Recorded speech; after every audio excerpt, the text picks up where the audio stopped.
Entonces, hola de nuevo. En esta parte o en esta sección vamos a hablar un poquito acerca del software.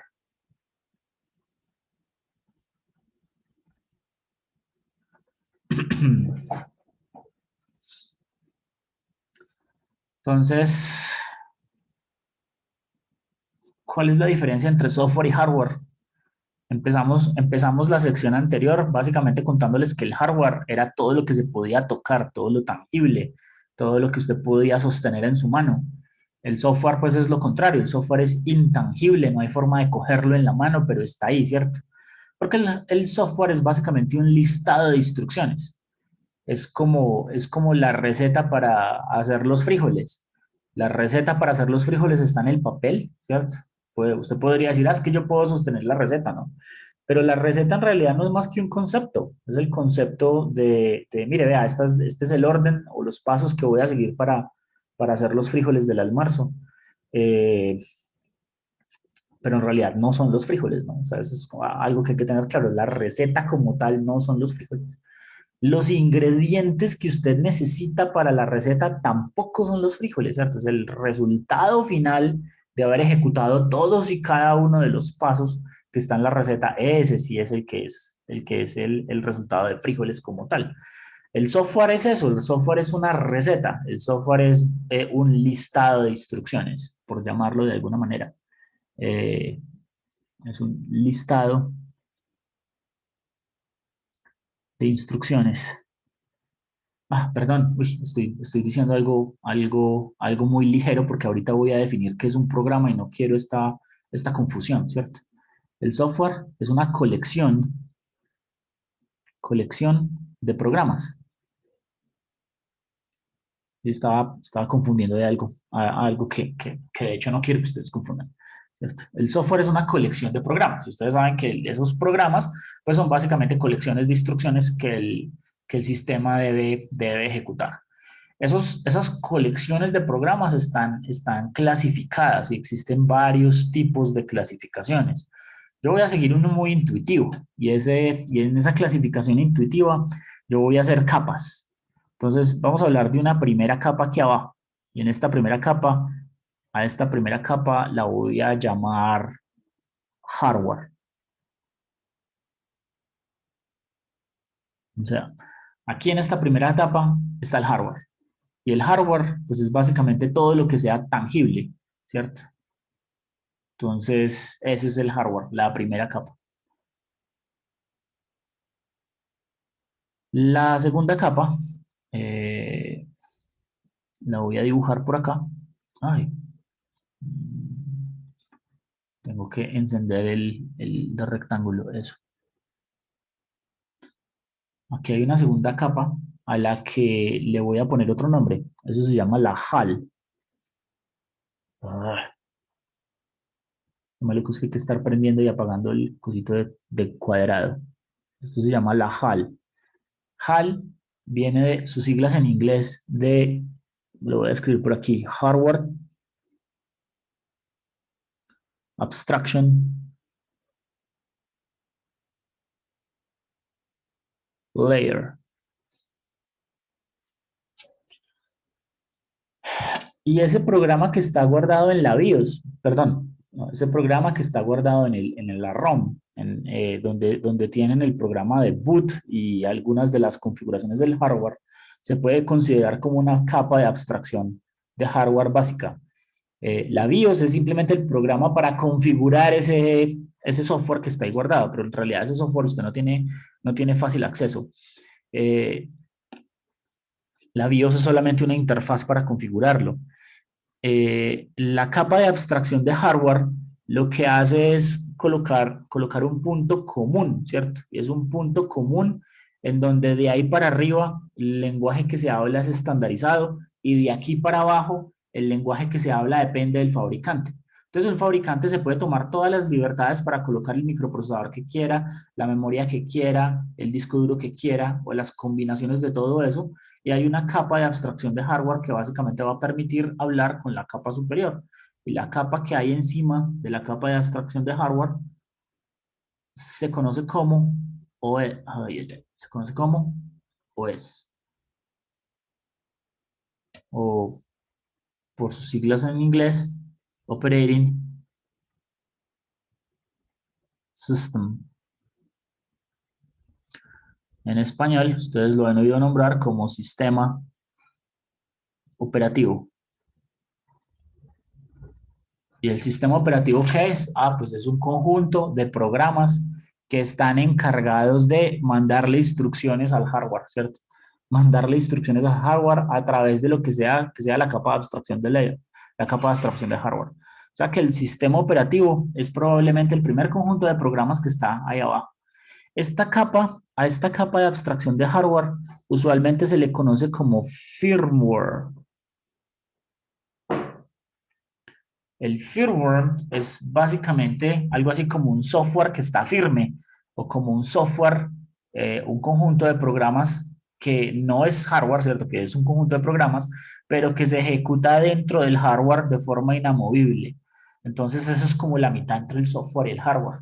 Esa es la transición, dirían algunas personas. Entonces, usualmente las capas de abstracción de hardware están implementadas en firmware, mientras que de aquí para arriba, ya sí tenemos definitivamente software. Entonces, siendo el software más básico que corre un computador, se conoce como sistema operativo. ¿Alguien me puede decir ejemplos de sistema operativo? ¿Cuál es el más común sobre la faz de la Tierra? Windows. Windows, creado por una compañía americana llamada Microsoft, ¿cierto? Otros, ¿cuál es el segundo más común? El Linux. iOS. No, el segundo más común es Mac OS. Que es, ¿Ese cuál es? Windows es fabricado por una compañía que se llama Microsoft. macOS es fabricado por una compañía que se llama Apple.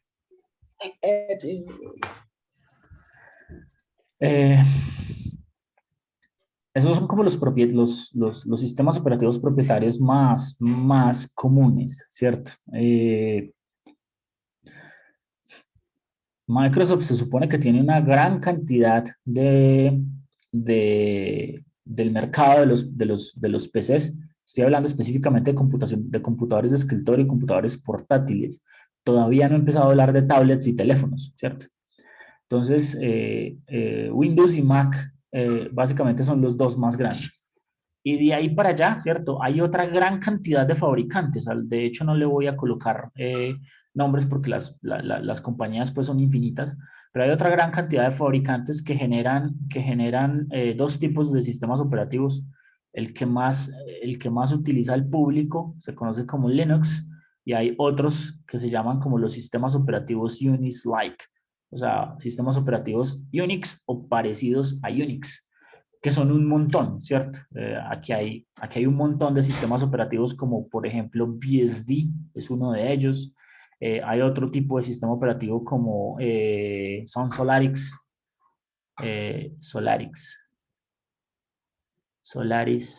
OS. Eh, bueno, en fin, no voy a seguir haciendo una lista porque pues nunca acabamos. Eh, Obviamente, ¿cierto? Si usted tiene una arquitectura de hardware, la mayoría de las arquitecturas de hardware abiertas para computación necesitan un sistema operativo. Las tablets y los teléfonos hacen parte hoy en día de ese tipo de arquitecturas. O sea, una tablet o un teléfono celular hoy en día no es más que un hardware de computador. Es exactamente la misma arquitectura von Neumann, o bueno, en algunos fabricantes hay arquitectura Harvard, pero pues eso es harina de otro costal. Es la misma arquitectura típica que se encontraría en un computador convencional, en un computador de escritorio. Pero entonces hay un montón de dispositivos, o sea, en este hardware, pues ya la lista no es única hacia los computadores PC o hacia los laptops o hacia los computadores de escritorio, ¿no? Hoy en día están todos los teléfonos, tablets, y hay una nueva categoría que se llama cosas. ¿ya? Entonces, todo ese tipo de arquitecturas son arquitecturas de computador, o sea, es lo mismo que hemos visto y es exactamente lo mismo que hay acá. Todas esas arquitecturas de computador tienen una CPU, una memoria RAM, una memoria ROM o un firmware y un conjunto de puertos que tienen dispositivos de entrada-salida para conectar pantallas, teclados, conectarse a internet, etcétera, etcétera. Conectarse a una red celular, a cualquier otro tipo de redes. Entonces, todos estos aparatos que cumplen con una arquitectura similar son arquitecturas de hardware de cómputo. Y esas arquitecturas de hardware de cómputo son compartidas por los PCs, los computadores de escritorio, los computadores portátiles, los teléfonos, las tablets y las cosas. Ejemplos de cosas. Ejemplos de cosas. Su televisor, su licuadora, la nevera, la lavadora. Ya todas esas cosas traen conectividad a Internet. Y ya todas esas cosas traen sistema operativo. Ya todas esas otras cosas, por ejemplo, los televisores LG tienen su propio sistema operativo que se llama WebOS, ¿cierto? Entonces, casi todos los dispositivos LG, ¿cierto? Hoy en día traen un sistema operativo que se llama WebOS. Casi todos los teléfonos celulares, ¿cierto? Eh, vienen con uno de varios sistemas operativos famosos, ¿cierto? Los sistemas operativos más famosos en teléfonos son iOS, que es básicamente la versión móvil de macOS, ¿cierto? iOS es la versión de teléfono de macOS. Viene una cosa que se llama Android, que básicamente es un sistema operativo Unix-like. Es un sistema operativo Unix-like que se utiliza en una gran cantidad de fabricantes de celulares diferentes a Apple, ¿cierto? Y hay pues, Internet de las cosas, ¿no? Bueno, está Windows Phone. De hecho, Windows Phone es un sistema operativo, es la versión Windows de teléfonos. Existen otro montón, ¿no? Y de hecho han existido en el mercado y desaparecido del mercado sistemas operativos específicos para algunas marcas específicas como Nokia, eh, cómo es que llamaba este teléfono que era súper famoso? Ah, BlackBerry. A algunos de ustedes les tocaron los teléfonos BlackBerry. Sí, profe, yo tuve uno. Exacto. Yo también. Ellos tenían su sistema operativo específico, ¿cierto? Huawei, de hecho, utiliza la misma arquitectura Android. Android, esto, aquí me sobra una N, ¿cierto? Android. Eh, Android, de hecho, perdón, Huawei, de hecho, utiliza la misma arquitectura de la mayoría de los teléfonos abiertos que usan el sistema operativo de Google. Android es fabricado y mantenido por Google y se utiliza dentro de la filosofía del software abierto y del software libre. Entonces a eso se le pueden hacer derivaciones. Entonces cuando Donald Trump en Estados Unidos peleó con la compañía Huawei, que queda en China, lo que hizo fue prohibir eh, pues la comercialización del software de Android para utilizarse en algunas marcas y en algunos modelos específicos de los teléfonos Huawei.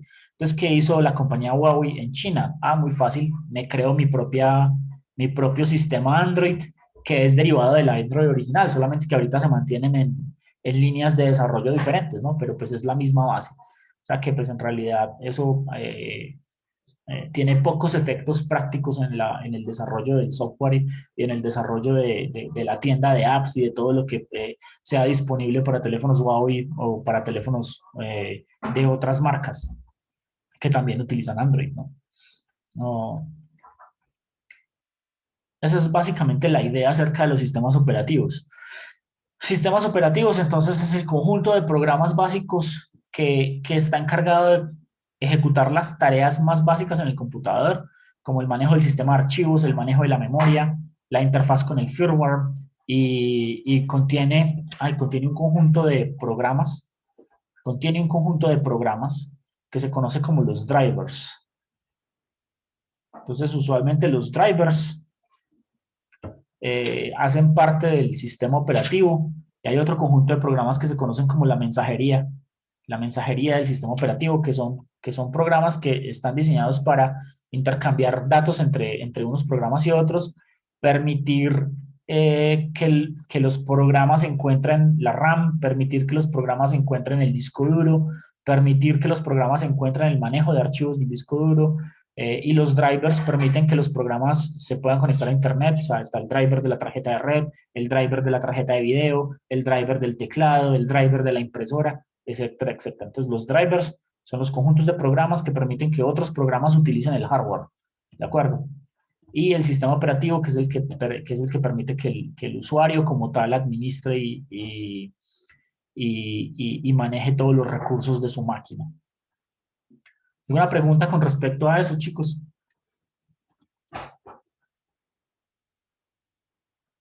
No, profe. Entonces, más arriba aquí, ¿cierto? Hay otra capa, ¿cierto? Y esa capa, pues ya es de un nivel un poco superior. Y en esa capa, la voy a escribir de hecho en verde, está la mayoría, ay, a ver, están ya la mayoría de los programas.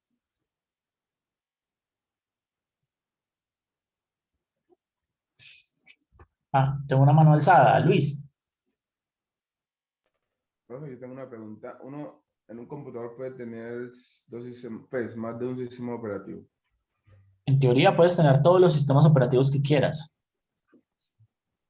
Esta máquina desde la que les estoy hablando, pues originalmente cuando uno la compra, viene con Windows. Porque ese es un negocio perverso que tienen los fabricantes de hardware con Microsoft, ¿cierto? Que de hecho algunos fabricantes, algunos pocos fabricantes, ofrecen versiones que no tengan Windows de fábrica. Pero la mayoría de los comerciantes en el software más barato, y de hecho para mantener el hardware más barato, perdón, ofrecen Windows como tal. Pero, por ejemplo, pues, la mayoría de los que trabajamos en esto no trabajamos en Windows, entonces instalamos otros sistemas operativos. Pues en esta máquina desde la cual les estoy hablando tiene dos, tiene Microsoft Windows y tiene Ubuntu Linux, que es el que yo uso en mi día a día, ¿no? Usted puede instalar todos los sistemas que quiera, puede instalar varias versiones del mismo sistema operativo. Pues usted puede tener Windows 7, Windows 9, Windows 7, Windows 10 en la misma máquina, puede tener Windows 7, Windows 10, puede tener diferentes versiones de Linux con diferentes flavors de Linux. O sea, he visto máquinas que tienen 8 o 9 sistemas operativos instalados. ¿Cuál es el contra o la contra de eso? Pues que usted tiene que tener suficiente disco duro para poder almacenarlos todos de manera independiente, ¿cierto? Obviamente eso se necesita. Hay un programa, déjenme ver si encuentro una foto rápida, ¿cierto?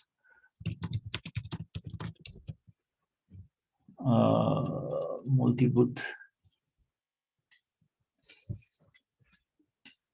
Miremos si hay una foto. Ah, sí, miren, por ejemplo, este está chévere.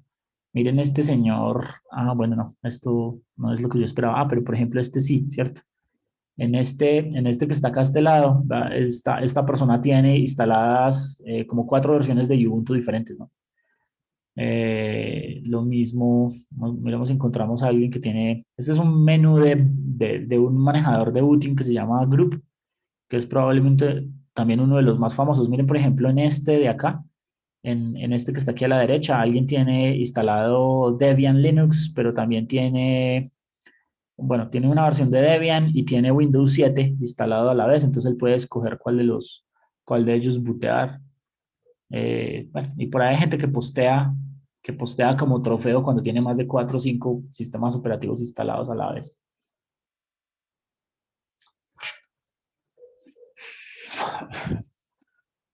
Que esa es una garantía que le da Gracias, usted, profe. que le da usted la HAL, ¿cierto? La HAL le permite a usted bootear eh, en cualquier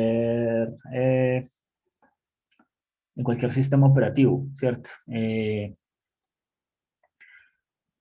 La HAL básicamente apunta a una cosa que se llama el MBR o Master Boot Record. Y en el Master Boot Record usted lo que puede hacer en vez de mandarlo a un programa, por ejemplo, en vez de decirle que inicie Windows, puede iniciar un programita muy chiquito, por ejemplo, Group, el que les acaba de mostrar, que lo que hace es que le ofrece usted un menú y, oiga, ¿con cuál sistema operativo quiere comenzar? Eso es lo que usualmente pasa. Usted, de hecho, puede tener todos los sistemas operativos que su máquina aguante. En teoría, ¿no? Porque a veces es difícil instalar más de cierto número por las restricciones del hardware. Ahora bien, encima del sistema operativo ya usted tiene la colección de programas, ¿cierto? El software o lo que llaman el software en general o los paquetes que usted instala. Los típicos, ¿cierto? Está el software de ofimática. No llamemos Office porque Office es una marca particular de Microsoft, pero está el software de ofimática, que usualmente contiene un procesador de textos, una hoja de cálculo y un programa para crear diapositivas. Todos los sistemas operativos tienen su set de ofimática típico, ¿cierto? El de Linux se llama LibreOffice, el de Windows se llama Office, el de macOS se llama... uy, se me escapa. Bueno, ellos tienen una cosa que se llama Pluma, creo que es algo así como el Word, y luego tienen Keynote, que es algo así como el PowerPoint, y luego tienen Calc, que es algo así como Excel. Bueno, en fin, pero ahí está el software de ofimática, están los navegadores de Internet, por supuesto.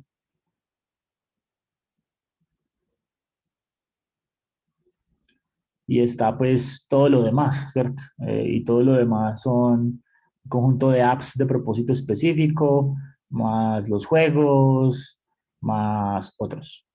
Entonces, básicamente todo el software usualmente se monta es dentro de esto, pues, dentro del sistema operativo. Y se dice pues que aquí encima, la última capa, pues es la capa donde está el usuario. El usuario final usualmente está interactuando con los programas interactúan con el disco duro, perdón, con el sistema operativo interactúa con la capa de abstracción de hardware, que es la que al final le dice al hardware que correr y que ejecutar. O sea que esta es básicamente el orden en que se ejecutan esas cosas. PyCharm, Python y ese tipo de cosas. PyCharm no es más que esto, ¿cierto? No es más que otro programa de propósito específico que está montado en el paquete de programas. Python, pues Python es un intérprete de comandos que está también metido acá como otro programa que interactúa directamente con el sistema operativo. O sea que usted puede utilizar esto para escribir más programas que están metidas en la capa, en la capa de programas. ¿Preguntas con respecto a eso? Profe, no entendí muy bien lo de la ofimática.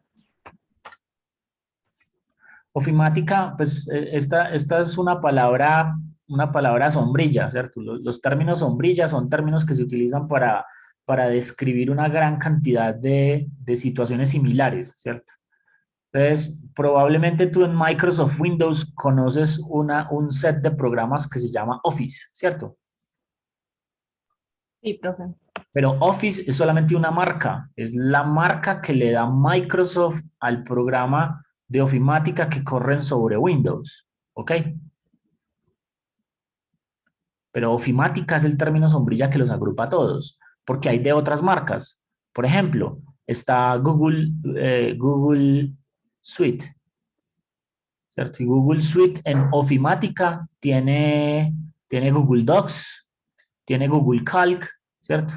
Tiene Google View, creo que se llama el de presentación. Office básicamente tiene Word, Excel y PowerPoint.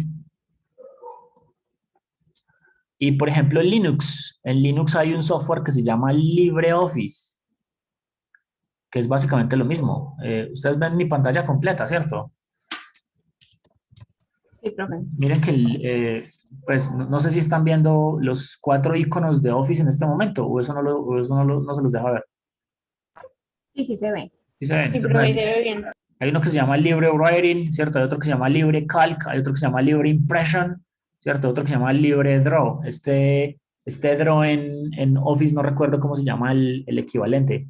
Tal vez Visio, Microsoft Visio, o bueno, no sé, no recuerdo qué trae eso. Pero por ejemplo, las diapositivas yo las abro en Ese no es Libre. como el Paint, ¿El qué? como Paint. Paint, no. Paint en realidad no hace parte del software de ofimática. Ellos tienen un software específico para dibujar vectores, pero se me escapa el nombre en este momento.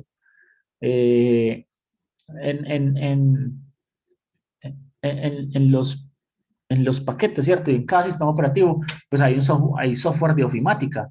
Entonces yo por eso yo no le llamo Office, porque Office es una marca específica de un fabricante específico. Pero pues existen otro montón, ¿no? Google Docs, Google Calc, Google View, que los usas en el Google de G Suite, ¿cierto? Pues en el sistema de G Suite. Solamente por tener cuenta @utp.edu.co, tú tienes acceso a todos esos programas prácticamente de manera gratuita para ti, por acceder al G Suite que tiene la universidad para manejar todo su sistema, ¿cierto? LibreOffice, pues todo el mundo tiene acceso a LibreOffice porque es gratis, se puede instalar, no necesitas licencias para nada y hace básicamente casi todo lo mismo que hace el otro Office. Se me olvidan otros. Hay un fork de LibreOffice que se llama, de hecho, sí, OpenOffice. Eh, ¿Qué más? Bueno, y están los de Mac, y la versión de Mac, ¿cierto? Bueno, se me escapan los nombres de cómo se llaman en Mac, pero pues parecido, ¿cierto? Tiene que dar software de procesamiento de texto, software de hoja de cálculo y software bueno, hay hasta manejadores de bases de datos SQL, o sea, motores de bases de datos SQL.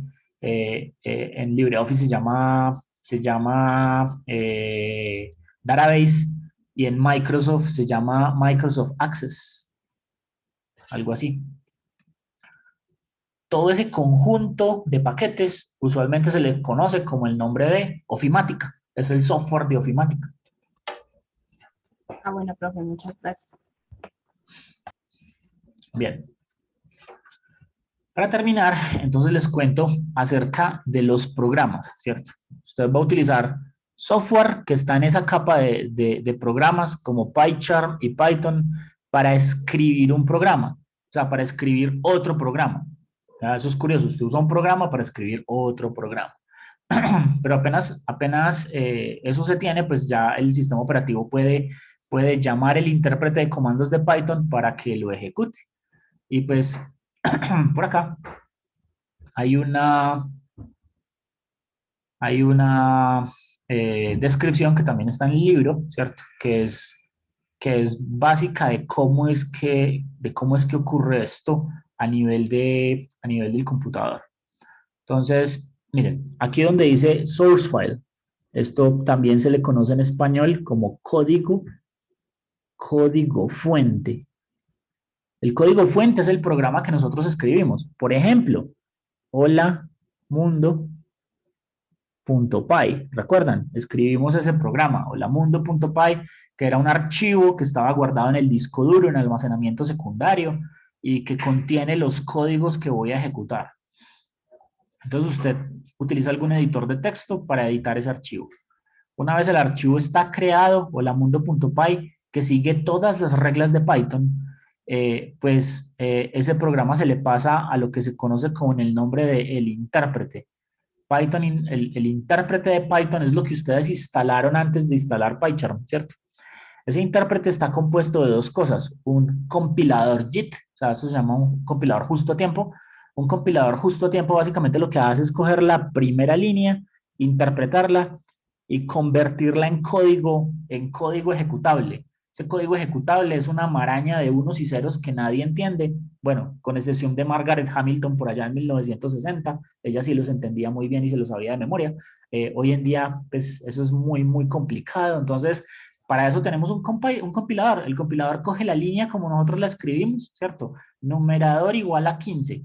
Entonces él coge esa línea, convierte esa línea numerador igual a 15 en esos códigos rarísimos que necesita el procesador para ejecutar, y ¿Y qué? Y se lo manda a una cosa que se llama la máquina virtual. La máquina virtual lo que hace en sí, ¿cierto? Es convertirlo en algo que la capa de abstracción de hardware entienda.